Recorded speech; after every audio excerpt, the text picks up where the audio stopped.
खरं तर मला ह्या विषयावर बोलायचं नव्हतं, कारण मुद्दामून तेढ निर्माण केलेल्या परिस्थितीला वेळ हा एकमेव विलाज असतो, उपाय असतो. सध्या ब्रह्मदेवाने जरी म्हटलं, हो ब्रह्मदेवाने जरी म्हटलं, अरे शहाणे व्हा, ही राजकीय लोकांची खेळी आहे तुमच्या दुफळी निर्माण करण्याची, तरी आम्ही त्यांचं सुद्धा ऐकणार नाहीत. तेव्हा विचार आला, बोलावं, किती दिवस शांत राहावं, माणूस म्हणून आपलं कर्तव्य करावं. होय, माणूस म्हणून म्हटलोय बरं का, माणूस म्हणून.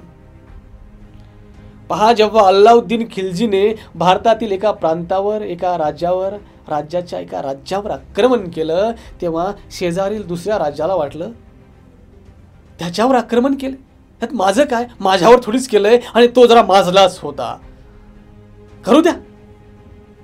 आणि त्या अल्लाउद्दीन खिल्जीने एक एक करत दिल्लीचा तख्त गाठला, दिल्लीच्या तख्तावर जाऊन बसला. आम्हाला 600 वर्ष आमच्यावर राज्य केलं, आम्ही जाती पाती धर्मात गुंतलो आणि तो राज्यकर्ता झाला. पुढे तसंच 1700-1800 मध्ये इंग्रजांनी हीच खेळी केली, आम्हाला जाती पाती धर्मात भांडणं लावली, आम्ही गुंतून बसलो आणि 200 वर्ष आमच्यावर राज्य केलं, आम्हाला गुलामगिरीच्या खाईत लोटलं, सर्व लुटलं इथलं. आत्ता आम्ही सुशिक्षित, समजूतदार, विश्वातील जगातील सर्वात मोठ्या लोकशाहीचे नागरिक. आम्ही शाळेमध्ये रोज प्रतिज्ञा म्हणतो, म्हणजे लहानपणी, आत्ताही मुलं म्हणतात शाळेमध्ये, आणि आम्ही लहानपणी म्हणत होतो, भारत माझा देश आहे, सारे भारतीय माझे बांधव आहेत. रोज ही प्रतिज्ञा मुलांकडून वधवून घेतल्या जाते. पुढे काय होतं पहा, 1947 पासून, म्हणजे भारताला स्वातंत्र्य मिळालं तेव्हापासून मधली 2-4 वर्ष सोडली तर हिंदू, मुस्लिम, ख्रिश्चन, इतर धर्मामध्ये भांडणं लावून राजकीय सत्तेसाठी तुमचा आमचा वापर केलाय. राजकीय सत्तेसाठी म्हणतोय बघा.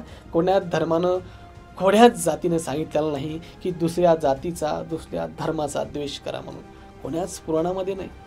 तरी सुद्धा आम्ही एकमेकाचा द्वेष केला.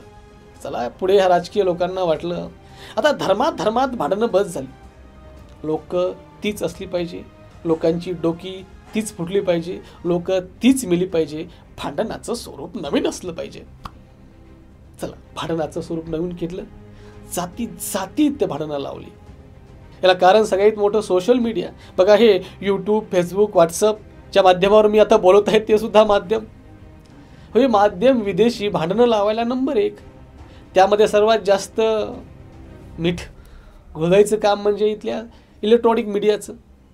खंडीभर इलेक्ट्रॉनिक मीडिया, अनेक चॅनल, त्यांचे अनेक प्रतिनिधी, अनेक अँकर, त्यांचा जिल्ह्यात प्रतिनिधी, तालुक्यात प्रतिनिधी, मोठ्या गावात प्रतिनिधी, या सगळ्यांना काम पाहिजे. मग करायचं काय?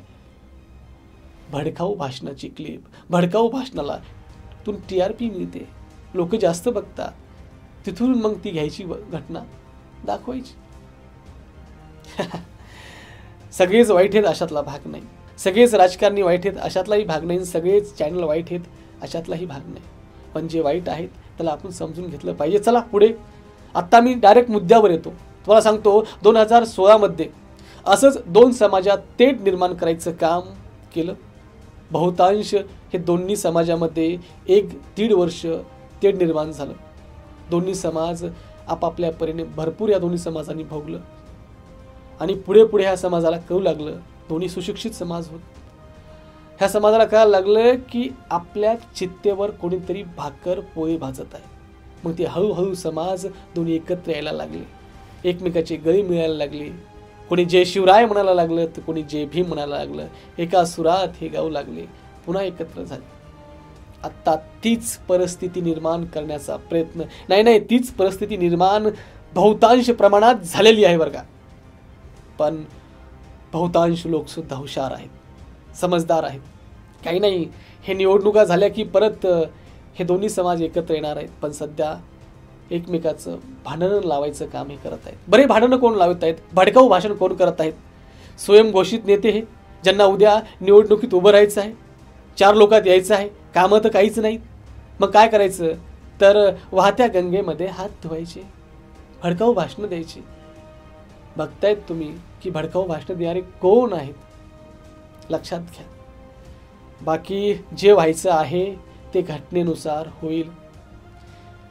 या देशातील कोणताही समाज तो मागास असेल, खरं सांगतोय, या देशातील कोणताही समाज जो मागास असेल, आर्थिक, सामाजिक, शैक्षणिक दृष्ट्या जो मागास राहील, त्याला वर आणण्याचं काम, त्याला सक्षम करण्याचं काम भारतीय राज्यघटना करेल. इथे कोणावरच अन्याय होणार नाही म्हणून विश्वास ठेवा. आणि सर्वजण आपण भारतीय आहोत, भारतीय बांधव आहोत, म्हणून एक सुरात एकच म्हणू. जय हिंद.